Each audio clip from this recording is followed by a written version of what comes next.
जय हिंद दोस्तों, कैसे हैं आप लोग। आशा करता हूँ शानदार जिंदाबाद ज़बरदस्त होंगे। दोस्तों, हम लोग पिछले क्लास में यहाँ पर भूगोल का 150 ऑब्जेक्टिव क्वेश्चन का डिस्कशन कर चुके थे। यह राजनीति शास्त्र है, पॉलिटी का हम लोग करने वाले हैं। यहाँ पर 70 को इम्पोर्टेंट ऑब्जेक्टिव है, 70 को। इसमें पहला क्वेश्चन है, भारतीय संविधान कब लागू हुआ था। तो बताइएगा आप लोग कमेंट करके, भारतीय संविधान कब लागू हुआ था। बहुत ही नॉर्मल क्वेश्चन है, बिहार पुलिस के लिए बहुत ही ज़्यादा इंपॉर्टेंट है दोस्तों। शुरू से अंत तक वीडियो को देखिएगा।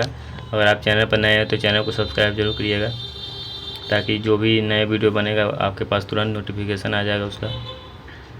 तो फर्स्ट का कौन सा आंसर सही हो जाएगा दोस्तों, बताइएगा। एक का ए नंबर ऑप्शन सही हो जाएगा। 26 जनवरी 1950 भारतीय संविधान कब लागू हुआ था। तो 26 जनवरी 1950 को लागू हुआ था। 2 नंबर क्वेश्चन हम लोग दोस्तों पढ़ते हैं कि भारत के राष्ट्रीय ध्वज के अशोक चक्र में कितनी तिलियाँ हैं। भारत के राष्ट्रीय ध्वज के अशोक चक्र में कितनी तिलियाँ हैं। ये भी बहुत ही ज़्यादा आसान क्वेश्चन है।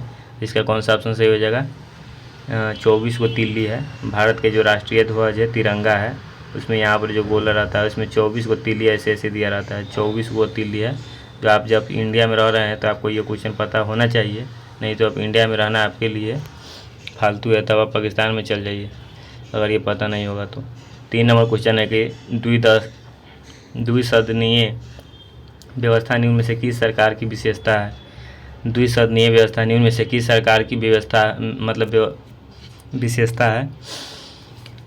तो 3 का यहाँ पर ए नंबर ऑप्शन सही हो जाएगा, संसदीय सरकार। संसदीय सरकार। 4 नंबर क्वेश्चन में दोस्तों कि सूची 1 और सूची 2 को सुमेलित किया तथा नीचे दिए गए कूट की सही उत्तर का चयन कीजिए। ऐसा क्वेश्चन में कितना आदमी पगला जाता है क्वेश्चन देख के। देखिए दोस्तों कितना बड़ा है क्वेश्चन, देख के कितना पगला जाता है, छोड़ देता है। देखिए ऐसे बहुत ही आसान है, मतलब बहुत आसान तो नहीं कर सकते, नॉर्मल है। इसको मिलाना है, जैसे एक तो यहाँ पर 4 का बी नंबर ऑप्शन सही हो जाएगा, ये वाला। तो यहाँ पर एक का 2 नंबर ऑप्शन है, तो ए का ये 2 हो जाएगा।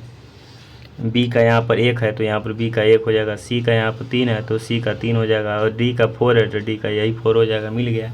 उसी प्रकार से ए का हम मिलाएं कि ए का 2 है, तो इसमें देखना है कि ए का 2 किस में आ रहा है, तो यहाँ आ रहा है, तो इसीलिए ये बी ऑप्शन सही हो जाएगा। कितना पगला जाता है, मतलब नहीं लगा पाता है। ठीक, तो 4 का बी नंबर ऑप्शन सही हो जाएगा दोस्तों। 5 नंबर क्वेश्चन में हम लोग देखते हैं। 5 नंबर क्वेश्चन में है कि भारतीय संविधान में मूल अधिकार को किस देश के संविधान से लिया गया है। भारतीय संविधान के मूल अधिकार को किस देश के संविधान से लिया गया है। भारतीय संविधान के मूल अधिकार को किस देश के संविधान से लिया गया है। तो 5 का ए नंबर ऑप्शन से हो जाएगा, संयुक्त राज्य अमेरिका से लिया गया है। संयुक्त राज्य अमेरिका से लिया गया है। 6 नंबर क्वेश्चन है कि भारतीय संविधान में समवर्ती सूची की संकल्पना कहाँ से ली गई है। भारतीय संविधान में समवर्ती सूची की संकल्पना कहाँ से ली गई है। तो 6 का यहाँ सी नंबर ऑप्शन से हो जाएगा, ऑस्ट्रेलिया से ली गई है। ऑस्ट्रेलिया से ली गई है। 7 नंबर क्वेश्चन है कि संविधान की प्रस्तावना में भारत को निम्नलिखित में से किस रूप में घोषित किया गया है। संविधान की प्रस्तावना में भारत को निम्नलिखित में से किस रूप में घोषित किया गया है, किस रूप में घोषित किया गया है। तो 7 का सी नंबर ऑप्शन से हो जाएगा, एक प्रभुत्व संपन्न समाजवादी पंथ निरपेक्ष लोकतांत्रिक गणराज्य बनाने के लिए तथा उन सब की व्यक्ति की गरिमा, राष्ट्र की एकता, अखंडता को सुनिश्चित करने वाली बंधुता को बढ़ाने के लिए आज तारीख। इस प्रकार से नहीं दिया हुआ प्रस्तावना दोस्तों। आप लोग भारत में जब रह रहे हैं तो ये प्रस्तावना जरूर आपको याद होना चाहिए, नहीं तो अधिकार है आपको भारत में रहना, ना तो आज से ही याद कर लीजिए, नहीं तो भारत छोड़ दीजिए। 8 नंबर क्वेश्चन, ऐसी मजाक कर रहे हैं। 8 नंबर क्वेश्चन में भारतीय संविधान की 8वीं अनुसूची में भाषाओं की संख्या कितनी है। तो यहाँ पर 8 का सी नंबर ऑप्शन से हो जाएगा, 22 भाषा है। भारतीय संविधान की 8वीं अनुसूची में भाषाओं की संख्या कितनी है, तो 22 भाषा है। 9 नंबर क्वेश्चन दोस्तों हम लोग देख रहे हैं यहाँ पर। 9 नंबर क्वेश्चन है कि भारतीय संविधान में कितने भाग है। भारतीय संविधान में कितने भाग है, तो संविधान में कितना भाग है। तो 9 का ए नंबर ऑप्शन से हो जाएगा, 22 भाग है। 10 नंबर क्वेश्चन में है कि सूची 1 सूची 2 को सुमेलित किया, नीचे उधर चयन कीजिए, फिर यहाँ मिलाना है। तो ए का जैसे भाग 5 का क किससे संबंधित है, तो यहाँ पर फिर से मिलाना है। तो 10 का यहाँ पर ए नंबर ऑप्शन सही हो जाएगा। तो 1 का ए है तो यही हो जाएगा, 2 का बी है तो 2 का यही हो जाएगा, 3 का सी है मतलब सी का 3 है, डी का 4 है, लगातार दे दिया हुआ है, यही सही हो जाएगा। भाग 4 के क में मूल कर्तव्य है। भाग 5, 6, 7। भाग 8 में है संघ राज्य क्षेत्र। भाग IX 9 में है पंचायती राज व्यवस्था। भाग IX 9 के क में नगर पालिका हो। तो यही हो गया, पूरा लाइन से दे दिया गया है। 11 नंबर क्वेश्चन में कि संघ सूची और समवर्ती सूची के विषय पर कानून बनाने की शक्ति खाली स्थान में है। संघ सूची और समवर्ती सूची के विषयों पर कानून बनाने की शक्ति किसको है? खाली स्थान की जगह पर कौन सा हो जाएगा? संघ सूची और समवर्ती सूची के विषय पर कानून बनाने की शक्ति। तो 11 का ए नंबर ऑप्शन से हो जाएगा, लोकसभा में है। संघ सूची और समवर्ती सूची के विषय पर कानून बनाने की शक्ति लोकसभा में है। ठीक है, संघ सूची और समवर्ती सूची के विषयों पर कानून बनाने की शक्ति लोकसभा में है। 12 नंबर क्वेश्चन है कि नए राज्य बनाना, उसके नाम और सीमाओं में परिवर्तन करने की शक्ति निम्न में से किसके पास है? जैसे नया राज्य बना सकता है, उसके पास है ना ऐसा शक्ति है, इतना पावर है कि वो नाम भी बदल सकता है राज्य का और सीमा में भी परिवर्तन कर सकता है, 2 तक तोड़ भी सकता है वो राज्य को।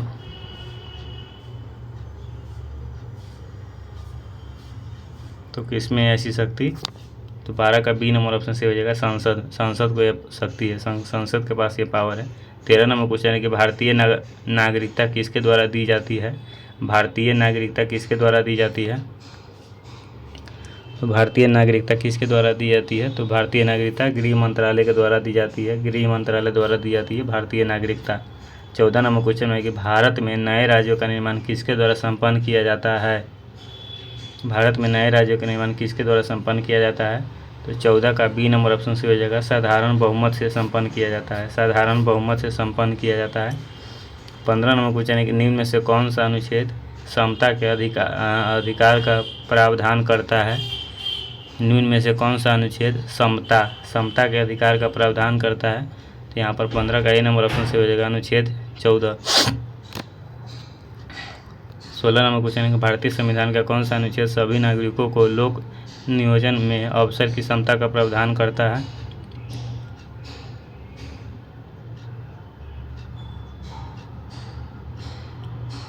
तो 16 का यहाँ पर बी नंबर ऑप्शन से हो जाएगा, अनुच्छेद 16। 17 नंबर क्वेश्चन है कि निम्न में से किस अधिकार के तहत प्रेस की आज़ादी की दी गई है?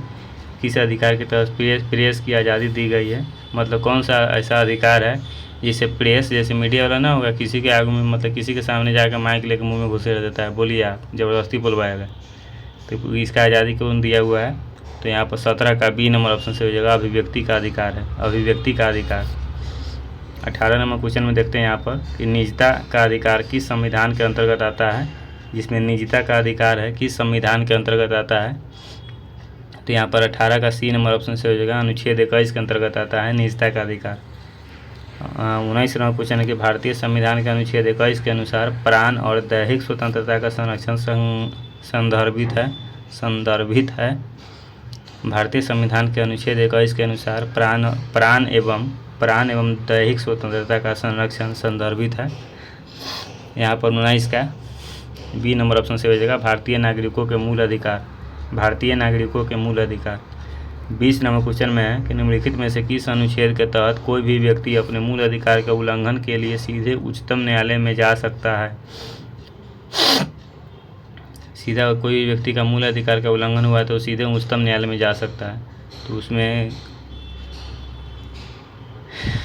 किस अनुच्छेद के तहत वो जा सकता है? तो यहाँ पर 20 का ए नंबर ऑप्शन से हो जाएगा, अनुच्छेद 32 के तहत वो जा सकता है, अनुच्छेद 32 के तहत। ठीक है। 21 नंबर क्वेश्चन में है कि मूल अधिकारों का संरक्षक किसको कहा जाता है? मूल अधिकारों का संरक्षक किसको कहा जाता है?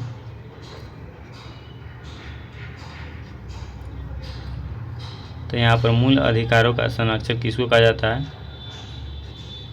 तो 21 का ए डी नंबर ऑप्शन से हो जाएगा, ए और बी दोनों को कहा जाता है, सर्वोच्च न्यायालय और उच्च न्यायालय मूल अधिकारों का संरक्षक कहा जाता है। ठीक है दोस्तों, 22 नंबर क्वेश्चन देखते हैं कि भारतीय नागरिकों के मूल अधिकारों को निलंबित किया जा सकता है। भारतीय नागरिकों के मूल अधिकारों को निलंबित किया जा सकता है, तो कैसे निलंबित किया जा सकता है? तो 22 का ए नंबर ऑप्शन से हो जाएगा, राष्ट्रीय आपातकाल के दौरान भारतीय नागरिकों के मूल अधिकार को निलंबित किया जा सकता है। ठीक है, आपका कोई अधिकार नहीं सुना जाएगा, सीधा अधिकार से वंचित कर दिया जाएगा। 23 नंबर क्वेश्चन है कि भारतीय संविधान के अनुसार संपत्ति का अधिकार है। भारतीय संविधान के अनुसार संपत्ति का अधिकार कैसा अधिकार है? तो यहाँ पर 23 का बहुत ही अच्छा क्वेश्चन दोस्तों, एकदम लॉलीपॉप क्वेश्चन सब है। तो 23 का सी नंबर ऑप्शन से हो जाएगा विधिक अधिकार है। भारतीय संविधान को संपत्ति का अधिकार विधिक अधिकार है। 24 नंबर क्वेश्चन की सर्वोच्च न्यायालय द्वारा संविधान का मूल ढांचा का सिद्धांत निम्नलिखित में से किस मामले में घोषित किया गया है। सर्वोच्च न्यायालय द्वारा संविधान का मूल ढांचा का सिद्धांत निम्नलिखित में से किस मामले में घोषित किया गया है। तो 24 का ए नंबर ऑप्शन से हो जाएगा केशव भारती मामला। केशव भारती मामला में ये घोषित किया गया है। ठीक है। 25 नंबर क्वेश्चन में कि कल्याणकारी राज्य का विचार निहित है। कल्याणकारी राज्यों का विचार निहित है। कल्याणकारी राज्यों का विचार निहित है। तो 25 का बी नंबर ऑप्शन से हो जाएगा राज्य की नीति निर्देशक तत्व में। राज्य के नीति निर्देशक तत्व में। 26 नंबर क्वेश्चन है कि संविधान का कौन सा भाग राज्य की नीति निर्देशक सिद्धांतों से संबंधित है। संविधान का कौन सा भाग राज्य के नीति निर्देशक सिद्धांतों से संबंधित है। यहाँ पर 26 का बी नंबर ऑप्शन सही हो जाएगा भाग IV 4। 27 नंबर क्वेश्चन है कि भारतीय संविधान का कौन सा अनुच्छेद पंचायती राज व्यवस्था से संदर्भित है। पंचायती राज व्यवस्था से संदर्भित है। तो यहाँ पर 27 का सी नंबर ऑप्शन सही हो जाएगा अनुच्छेद 40। अनुच्छेद 40। 28 नंबर क्वेश्चन हम लोग देखते हैं यहाँ पर कि राष्ट्रपति के पद की शपथ कौन दिलाता है। देख रहे हैं दोस्तों, बिहार पुलिस टॉनिक। एक बार इसको आप देख लीजिए, बस इसी से आपको विश्वास हो जाएगा। राष्ट्रपति के पद की शपथ कौन दिलाता है। राष्ट्रपति को पद की शपथ कौन दिलाता है। तो पद की शपथ राष्ट्रपति को यहाँ पर भारत का मुख्य न्यायाधीश दिलाता है। राष्ट्रपति को पद की शपथ भारत का मुख्य न्यायाधीश दिलाता है। 29 नंबर क्वेश्चन है कि राष्ट्रपति संसद के दोनों सदनों के लिए कुल कितने सदस्यों को मनोनीत कर सकता है। कुल कितने सदस्यों को मनोनीत कर सकता है। तो यहाँ पर 29 का सी नंबर ऑप्शन से हो जाएगा 12 सदस्यों को मनोनीत कर सकता है। 30 नंबर क्वेश्चन है कि संविधान के अनुच्छेद 75 के 3 के अनुसार मंत्रिपरिषद के सदस्य सामूहिक रूप से किसके प्रति उत्तरदायी होते हैं। तो सामूहिक रूप से किसके प्रति उत्तरदायी होते हैं। तो 30 का सी नंबर ऑप्शन से हो जाएगा लोकसभा के प्रति उत्तरदायी होते हैं। लोकसभा के प्रति उत्तरदायी होते हैं।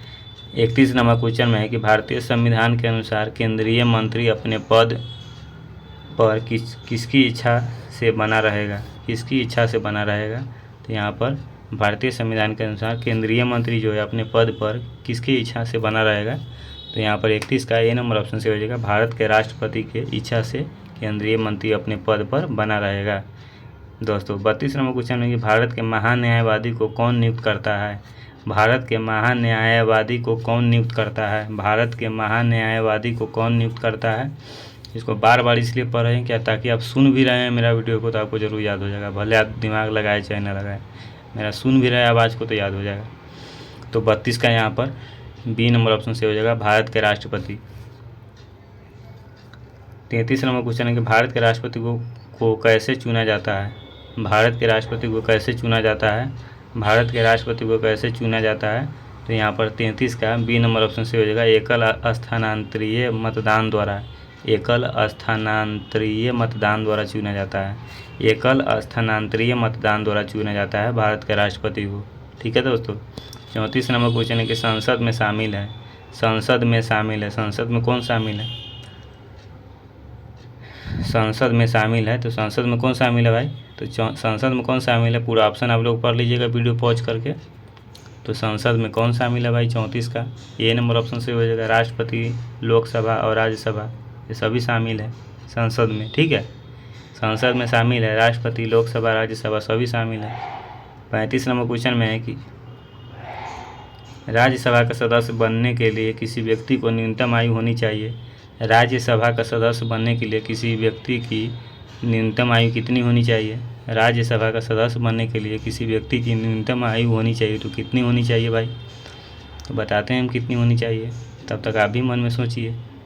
ठीक है। तो यहाँ पर 35 का बी नंबर ऑप्शन से हो जाएगा 30 होनी चाहिए। राज्यसभा का सदस्य बनने के लिए किसी व्यक्ति की न्यूनतम आयु 30 होनी चाहिए। ठीक है। लोकसभा नहीं है बल्कि राज्यसभा है, समझ रहे दोस्तों। 36 नंबर क्वेश्चन में है कि लोकसभा में किसी विधेयक को धन विधेयक के रूप में मंजूरी निम्न में से कौन देता है। लोकसभा में किसी विधेयक को धन विधेयक के रूप में मंजूरी कौन देता है। तो दोस्तों यहाँ पर 36 का डी नंबर ऑप्शन से हो जाएगा लोकसभा के अध्यक्ष देता है मंजूरी। 37 नंबर क्वेश्चन है कि निम्नलिखित में से किस विधेयक को राज्यसभा के आरंभ नहीं किया जा सकता है। निम्नलिखित में से किस विधेयक को राज्यसभा के आरंभ नहीं किया जा सकता है के द्वारा होगा यहाँ पर। निम्नलिखित में से किस विधेयक को राज्यसभा के द्वारा आरंभ नहीं किया जा सकता है? तो यहाँ पर 37 का डी नंबर ऑप्शन सही हो जाएगा, धन विधेयक को। डी नंबर ऑप्शन सही हो जाएगा, धन विधेयक को राज्यसभा के आरंभ नहीं किया जा सकता, ये लोकसभा कर सकता है इसमें जो करेगा। 38 नंबर क्वेश्चन में है, भारत के नियंत्रक और महालेखा परीक्षक की रिपोर्ट की समीक्षा करने वाली संसदीय समिति है। भारत के नियंत्रक और महालेखा परीक्षक की रिपोर्ट की समीक्षा करने वाली संसदीय समिति है, तो कौन सा है भाई? भारत के नियंत्रक और महालेखा परीक्षक की रिपोर्ट की समीक्षा करने वाली संसदीय समिति, तो यहाँ पर 38 का सी नंबर ऑप्शन से हो जाएगा, लोक लेखा समिति। लोक लेखा समिति, लोक लेखा समिति। 39 नंबर क्वेश्चन में है कि राज्यपाल को पद और गोपनीयता की शपथ किसके द्वारा दिलाई जाती है? राज्यपाल को पद और गोपनीयता की शपथ किसके द्वारा दिलाई जाती है?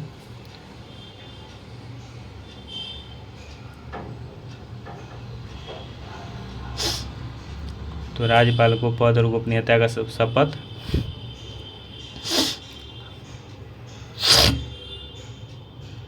39 का ए नंबर ऑप्शन से हो जाएगा, उच्च न्यायालय और मुख्य न्यायाधीश के द्वारा दिलाई जाती है। राज्यपाल को पद और गोपनीयता की शपथ उच्च न्यायालय के मुख्य न्यायाधीश के द्वारा दिलाई जाती है। उच्च न्यायालय के मुख्य न्यायाधीश के द्वारा दिलाई जाती है।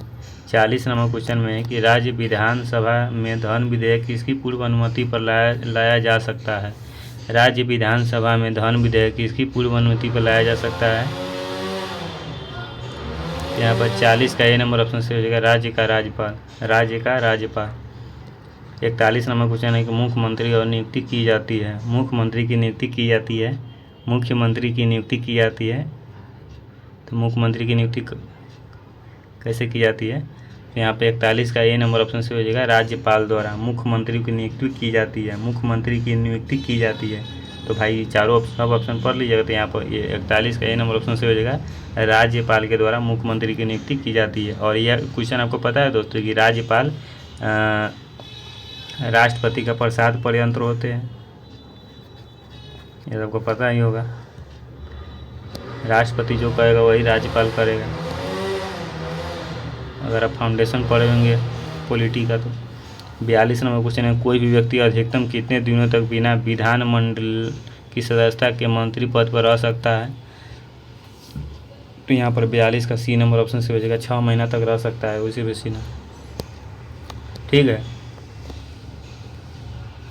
कोई व्यक्ति अधिकतम कितने दिनों तक बिना विधानमंडल की सदस्यता के मंत्री पर रह सकता है, जिसको आप बारीकी से थोड़ा समझा देते हैं कि मतलब है क्या कह रहा है इसमें। कोई व्यक्ति अधिकतम कितने दिनों बिना विधानमंडल की सदस्यता है, मतलब कोई सदस्य नहीं है, सीधे जाके बैठ रहा है।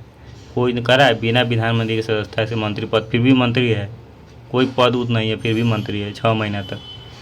वही 42 नंबर क्वेश्चन में कह रहा था। 43 नंबर क्वेश्चन अब हम लोग देख लेते हैं। ठीक है, 43 नंबर पूछा है कि भारतीय न्यायपालिका के शीर्ष स्थल पर कौन आता है? भारतीय न्यायपालिका के शीर्ष स्थल पर कौन आता है? तो भारतीय न्यायपालिका के शीर्ष स्थल पर कौन आता है? तो यहाँ पर 43 का सी नंबर ऑप्शन से हो जाएगा, उच्चतम न्यायालय। भारतीय न्यायपालिका के शीर्ष स्थल पर कौन आता है? उच्चतम न्यायालय। 44 नंबर क्वेश्चन है कि न्यायपालिका का मुख्य कार्य क्या है? तो न्यायपालिका का मुख्य कार्य क्या है? तो न्यायपालिका का मुख्य कार्य क्या है दोस्तों? 44 का सी नंबर ऑप्शन से हो जाएगा, कानून का अधिनिर्णयन। कानून का अधिनिर्णयन, कानून का अधिनिर्णयन। न्यायपालिका का मुख्य कार्य क्या है? कानून का अधिनिर्णयन। 45 नंबर क्वेश्चन में है, उच्च न्यायालय के न्यायाधीश को पद से कौन हटा सकता है? उच्च न्यायालय के न्यायाधीश को पद से कौन हटा सकता है दोस्तों? उच्च न्यायालय के न्यायाधीश को पद से कौन हटा सकता है? तो यहाँ पर 45 का ए नंबर ऑप्शन से हो जाएगा, संसद से पारित बहुमत प्रस्ताव पर राष्ट्रपति द्वारा। उच्च न्यायालय के न्यायाधीश को संसद से पारित होना चाहिए बहुमत प्रस्ताव पर, ठीक है, तभी राष्ट्रपति हटा सकते हैं। संसद से पारित होना चाहिए पहले तब। 46 नंबर क्वेश्चन में, एक उच्च न्यायालय के न्यायाधीश किस आयु तक अपने पद पर बने रहते हैं? उच्चतम न्यायालय मतलब सुप्रीम कोर्ट के न्यायाधीश किस आयु तक अपने पद पर बने रहते हैं? तो यहाँ पर 46 का बी नंबर ऑप्शन सही हो जाएगा, 62 वर्ष तक अपने पद पर बने रहते हैं। 47 नंबर क्वेश्चन है कि लोकतांत्रिक विकेंद्रीकरण का आशय है, लोकतांत्रिक विकेंद्रीकरण का आशय है, लोकतांत्रिक विकेंद्रीकरण का आशय है, तो आशय क्या है, लोकतांत्रिक विकेंद्रीकरण का आशय है, तो 47 का डी नंबर ऑप्शन से हो जाएगा स्थानीय सरकार, स्थानीय सरकार। 48 नंबर क्वेश्चन है कि बलवंत राय मेहता समिति को गठित किया गया था, बलवंत राय मेहता समिति, ये नाम तो आप लोग जरूर सुने होइएगा कि बलवंत राय मेहता समिति भी कोई है, मतलब गठित किया गया था, तो किस लिए गठित किया था, 48 का सी नंबर ऑप्शन से हो जाएगा पंचायती राज के लिए गठित किया गया था। 49 नंबर क्वेश्चन हम लोग यहाँ पर देख लेते हैं। 49 नंबर क्वेश्चन है कि निम्न में से कौन सी पंचायती राज व्यवस्था नहीं है, निम्न में से कौन सी पंचायती राज व्यवस्था नहीं है, निम्न में से कौन सी पंचायती राज व्यवस्था नहीं है, तो कौन है जो पंचायती राज व्यवस्था नहीं है, तो 49 का सी नंबर ऑप्शन से हो जाएगा ग्राम सहकारी सोसाइटी, ये पंचायती राज व्यवस्था संस्था नहीं है, ग्राम सहकारी सोसाइटी ये सब है, पंचायती राज संस्था ये सब है, ग्राम पंचायत, न्याय पंचायत, ग्राम सभा ये सब ग्राम ही बनाता है, मतलब ग्राम मतलब गाँव, न्याय पंचायत, पंचायत मतलब पंचायती, यहाँ पर क्या कर रहा है, ग्राम है लेकिन सहकारी सोसाइटी ये नहीं आता है। 50 नंबर क्वेश्चन में कि नगर निगम का मुख्य कौन होता है, नगर निगम का मुख्य कौन होता है, तो नगर निगम का मुख्य कौन होता है, तो 50 नंबर क्वेश्चन का डी नंबर ऑप्शन से महापौर, महापौर नगर निगम का मुख्य होता है। बड़ा बड़ा नगर में नगर निगम होता है, जैसे पटना नगर निगम है। संविधान में कितने प्रकार के आपातकाल की प्रावधान किया गया है, संविधान में कितने प्रकार के आपातकाल का प्रावधान किया गया है, तो यहाँ पर 51 का सी नंबर ऑप्शन से हो जाएगा 3 प्रकार के आपातकाल का प्रावधान किया गया है। अगर आपको तीनों प्रकार का मालूम है तो कमेंट कर दीजिएगा।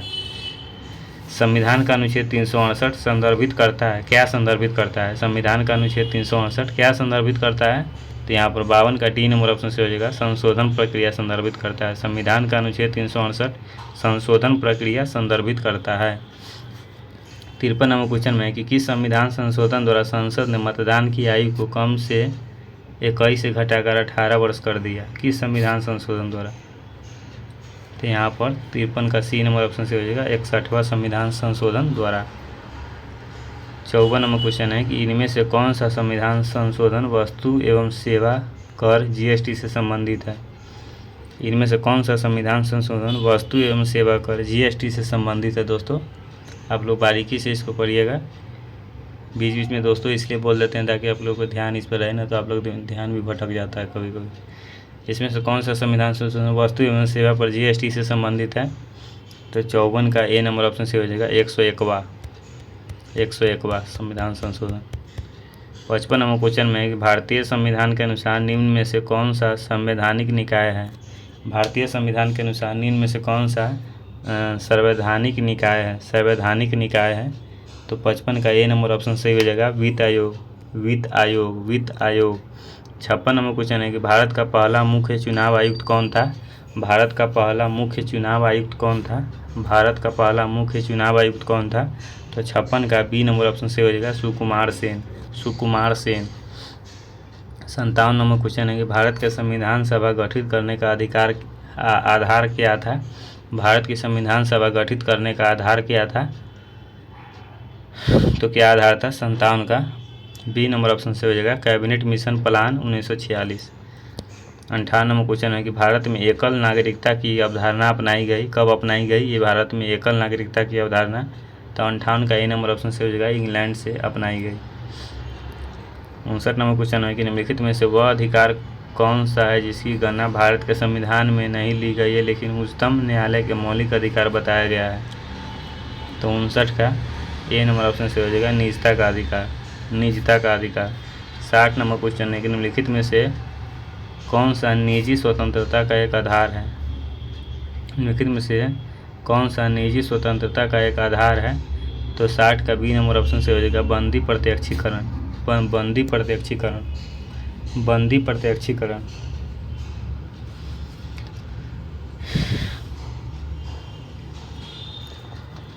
61 नंबर क्वेश्चन है कि डॉक्टर बी.आर. अम्बेडकर ने संविधान का हृदय और आत्मा किसे कहा था, डॉक्टर बी.आर. अम्बेडकर मतलब बाबा साहब भीमराव अम्बेडकर संविधान का हृदय और आत्मा किसे कहा था, तो यहाँ पर 61 का सी नंबर ऑप्शन से हो जाएगा संवैधानिक उपचारों का अधिकार।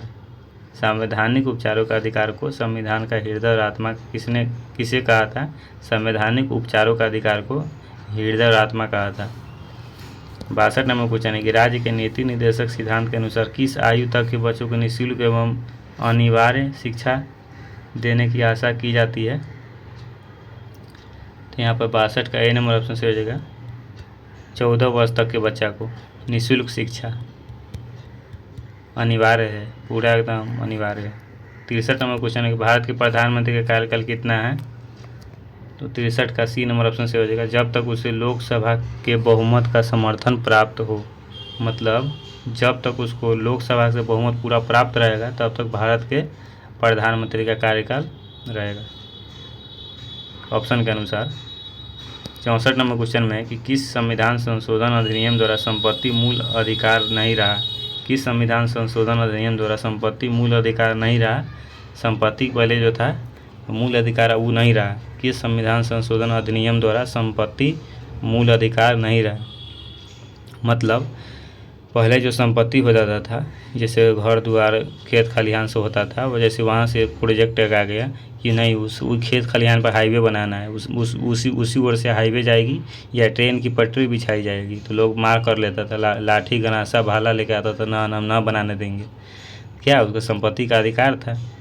अब आया तंग फरियाने सीधे बुलडोजर लेके आएगा खन देगा। क्या है कि उस संपत्ति का अधिकार को हटा दिया गया है, तो वो हटा दिया गया है बस। उसके बाद में तो रुपया लेगा, इसे वैसे कभी करेगा जनता? क्या घर रहेगा तो घर को तोड़ देगा, चाहे 10 मंजिला घर काहे नहीं रहे। आपको संपत्ति का अधिकार ही नहीं है, वो सरकार का अधिकार है, कहीं भी कुछ कर सकता है। तो कौन सा संविधान संशोधन किया गया तब हो जाकर हुआ? तो 64 का ए नंबर ऑप्शन से हो जाएगा 44वां संविधान संशोधन। 65 नंबर क्वेश्चन है कि निम्नलिखित में से मूल अधिकारों का संरक्षक कौन है? मूल अधिकारों का संरक्षक कौन है? तो 65 का डी नंबर ऑप्शन से हो जाएगा न्यायपालिका मूल अधिकारों का संरक्षक है। 66 नंबर क्वेश्चन में कि लोकसभा अध्यक्ष को अपना त्याग पत्र किसको संबोधित करना होता है? लोकसभा अध्यक्ष को अपना त्याग पत्र किसको संबोधित करना होता है? लोकसभा अध्यक्ष को अपना त्याग पत्र किसको संबोधित करना होता है? तो 66 का यहाँ पर सी नंबर ऑप्शन सही हो जाएगा लोकसभा उपाध्यक्ष। लोकसभा उपाध्यक्ष, ठीक है। 67 नंबर क्वेश्चन है कि क्षेत्रफल की दृष्टि से निम्नलिखित में से कौन सा संसदीय चुनाव क्षेत्र सबसे बड़ा है? क्षेत्रफल की दृष्टि से निम्नलिखित में से कौन सा संसदीय चुनाव क्षेत्र सबसे बड़ा क्षेत्र है? तो 67 का सी नंबर ऑप्शन से हो जाएगा लद्दाख और जम्मू कश्मीर, समझ जाइए। 68 नंबर क्वेश्चन है कि 44वें संविधान संशोधन के अंतर्गत कौन सा विधिक अधिकार बन गया था? कौन सा विधिक अधिकार बन गया था?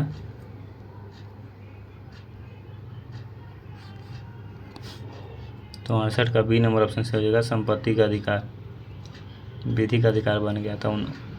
हम लोग यहाँ पर 69 नंबर क्वेश्चन में है कि राज्यों को भाषाई आधार पर कब पुनर्गठित किया गया था? राज्यों को भाषाई आधार पर कब पुनर्गठित किया गया था?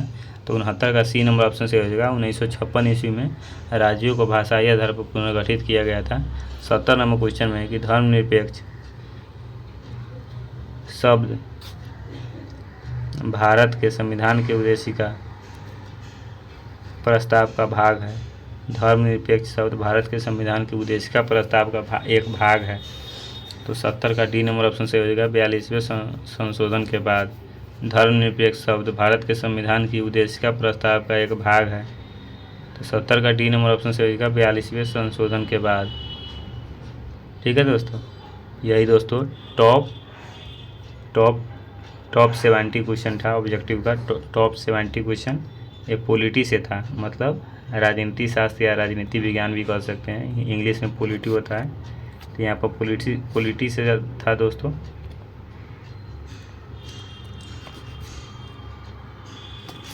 ठीक है दोस्तों, मिलते हैं नेक्स्ट वीडियो में, तब तक के लिए जय हिंद जय भारत।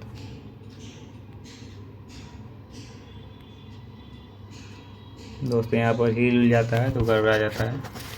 मिलते हैं नेक्स्ट वीडियो में, वीडियो अंत तक देखने के लिए थैंक यू। जय हिंद जय भारत।